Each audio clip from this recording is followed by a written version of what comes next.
October 1981. Puebla, Mexico. Queen's South American Tour, second leg. Freddie Mercury walked onto the stage wearing an enormous sombrero, a broad-brimmed Mexican hat, worn as a gesture of connection to the local audience. A way of saying, "I see you, I am trying, I know where I am." The Mexican audience responded by throwing shoes at the stage. Not a few shoes. Shoes. Multiple shoes. From multiple directions. Freddie Mercury collected the shoes. He thanked the crowd for them, and then he called them a bunch of tacos. The show continued. Queen finished the set. They flew out. And this moment, which has been documented in multiple accounts of the 1981 South American tour, which has been passed between Queen fans for 40 years, as one of the most revealing anecdotes about Freddie Mercury's relationship with a live audience, has never been placed at the center of a narrative video, which is a significant loss. Because the Puebla sombrero incident is not just funny. It is a precise and complete expression of who Freddie Mercury was when things went wrong on a stage, and of why the things that went wrong on a stage were, in his hands, always less wrong than they started. The 1981 South American tour was the most ambitious thing Queen had attempted in terms of sheer geographical and cultural expansion. They had conquered Europe and North America and Japan. South America was different, a region they had never performed in, with audiences who had developed their devotion to Queen's music in complete isolation from any live Queen experience. The Buenos Aires concerts, the first leg of the tour, in February and March had been a revelation in the direction of extraordinary success. 300,000 people, the crowd singing "Love of My Life" in English without being prompted. The promoter saying Queen had liberated the country, musically speaking. By the time the band reached the second leg, Venezuela and Mexico, in September and October 1981, the template for how the tour was supposed to go had been established. New audiences, enormous enthusiasm, the specific quality of connection that happens when a band that has existed only on record suddenly exists in a room. Venezuela brought its own complications, 2 concerts canceled because of a national period of mourning, and then Mexico brought the sombrero. Freddie Mercury's decision to wear the sombrero onto the Puebla stage was, by everything we know about how he made such decisions, entirely characteristic and entirely unplanned. He had a specific and particular relationship with hats. He was known for them, had incorporated them into his stage aesthetic in various forms across the years, and understood them as objects of character and of play rather than simple accessories. An enormous Mexican sombrero, acquired somewhere in the days before the Puebla show, presented itself as an obvious move, a way of acknowledging the local audience, of showing that he was not simply performing his standard international set into the Mexican air, but was aware of where he was and who he was performing for. It was the kind of gesture that, in Freddie Mercury's internal logic, was generous and warm. This is what it meant to him. It is not what it meant to the Puebla audience, who received it as condescension, the kind of cartoonish engagement with Mexican culture that a foreign rock star might think was charming, and that the people being charmed could see through immediately with the specific clarity of people who have been charmed in this particular way before by people who meant well and understood very little. The shoes came as a surprise. Not all of them. By most accounts, the shoe throwing was confined to a portion of the crowd, the portion most offended by the sombrero, not a unanimous stadium rejection of the gesture, but enough shoes. Enough that Freddie Mercury, standing at the front of the stage with an enormous hat on his head and shoes coming in from the crowd below, had to make a decision about what to do next.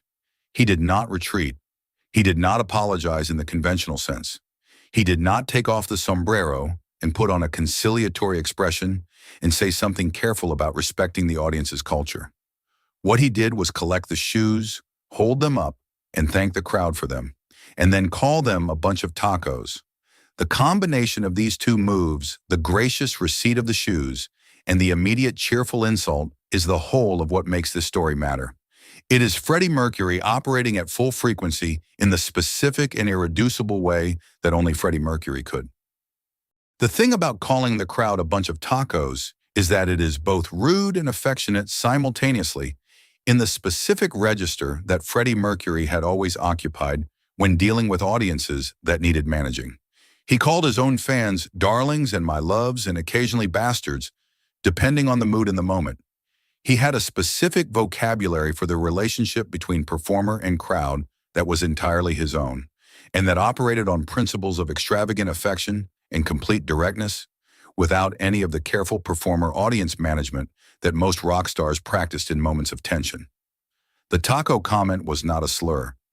It was, in the specific idiom of Freddie Mercury's stage persona, a term of endearment delivered with the specific energy of a man who had just been pelted with shoes and who had decided that the correct response was to make the pelting the beginning of the show rather than its ending. The crowd, by the accounts available, responded to this. The show continued. Something had been established. What the Puebla incident reveals about Freddie Mercury is not a single thing, but a cluster of things that together form a specific and irreducible picture. The choice to wear the sombrero, the instinct to connect, even imperfectly, even at the risk of getting it wrong, the collection of the shoes, the refusal to be destabilized, the specific physical calm of picking up the objects thrown at him with the manner of someone receiving gifts rather than projectiles, the thank you, the grace that was always available even in the most undignified moments, the taco comment, the wit that was never far away and that served in this moment the specific purpose of converting a hostile exchange into a shared joke at the expense of everyone present, including and especially himself. Put those four things together, and you have something very close to a complete portrait of how Freddie Mercury dealt with adversity. Brian May has mentioned the South American tour incidents, the Venezuelan national mourning cancellations, the Mexican complications in various interviews over the years, always with the warmth of someone describing a period that, despite its difficulties, was one of the most genuinely rewarding of Queen's touring life. The Buenos Aires concerts were the primary memory, the scale, the crowd, the love of my life moment, the whole extraordinary arc of what happened when a British rock band played to the largest concert crowd in Argentine history in a stadium built on the politics of disappearance. Mexico existed in the periphery of those accounts as a place where things went less perfectly. The sombrero story surfaces in Leslie Ann Jones's biography, in fan histories, in the accumulated record of Queen's touring anecdotes, but it has never been given the full weight of the specific thing it is, a window, one of the clearest available, into how Freddie Mercury's mind worked when a situation went wrong. Roger Taylor, who watched the Puebla show from his drum riser with the specific view of someone elevated above the stage floor, who could see both the performer and the crowd simultaneously, has not given a detailed account of the sombrero moment in any of the interviews available in the public record. This is consistent with Roger Taylor's general relationship to tour anecdotes. He tends to be direct about the things that mattered emotionally and relatively silent about the comic incidents, leaving those to the band's official mythology. But the image of Roger Taylor watching from behind his kit as shoes rained onto the stage and Freddie Mercury collected them with the calm of a man receiving flowers at a curtain call is one of those images that does not require a specific account to be vivid. The show in Puebla continued after the sombrero and the shoes and the thank you and the tacos. Queen finished the set. The crowd that had thrown shoes responded to the music the way Queen crowds responded everywhere, with the specific enthusiasm of people who had come to hear something they loved and who were, regardless of whatever had happened in the first few minutes, going to hear it. The shoes were a rejection of the sombrero, not of the music. And the music was what Freddie Mercury had always understood to be the primary reality. He had acknowledged the rejection, converted it into something usable, and then gone back to what he was there for. This is not a small thing. This is, in fact, the precise quality that made him what he was. The refusal to let anything between him and the audience be the last word. The Buenos Aires and Sao Paulo concerts of the first leg were the part of the 1981 South American tour that became legend. 300,000 people, the largest concert in Argentine history. The promoters' before the war and after the war speech. These are the images that define the tour's place in Queen's history. The Mexican incidents, the shoe throwing, the sombrero, the tacos exist in a different register. Not legend but anecdote. Not history, but character. And it is in character, in the specific small moments when a person reveals how they actually function under pressure, that the most useful information tends to live. The Buenos Aires concerts tell you what Queen could achieve at their largest. The Puebla sombrero tells you who Freddie Mercury was when things went sideways. Freddie Mercury's relationship with Mexico and with Mexican audiences was not defined by the Puebla incident.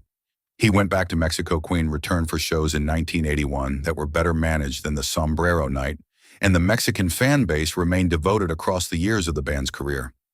The Sombrero was a misjudgment, not a disaster. The thank you and the tacos were a recovery, not a triumph.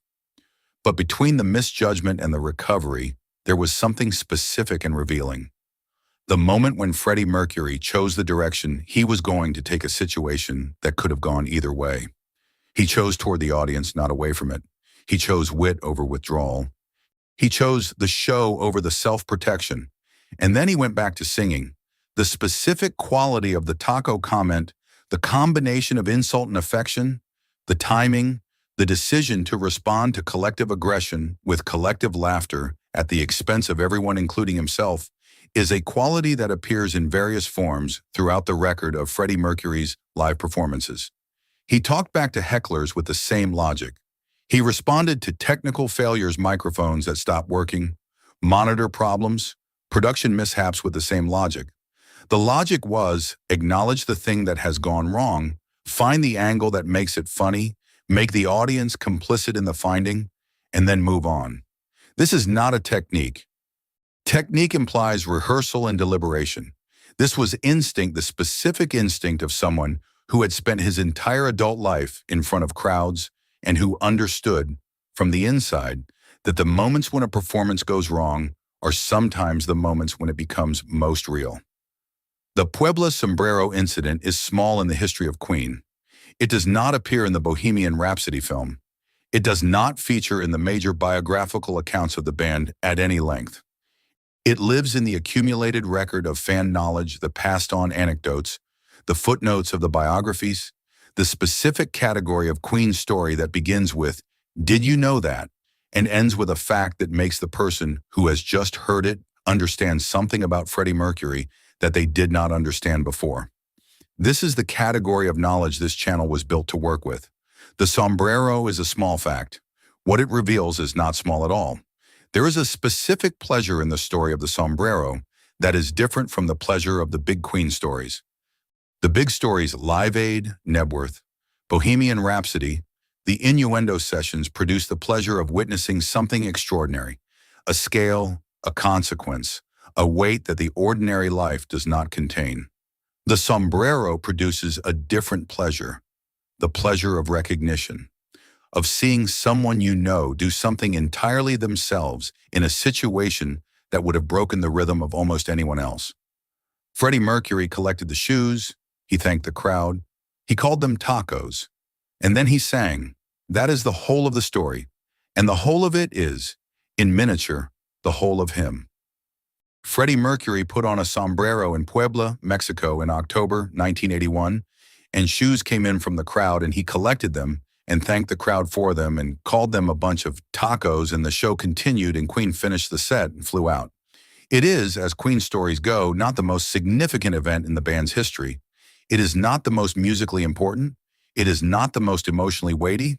It is the most precisely Freddie Mercury story in the entire touring record.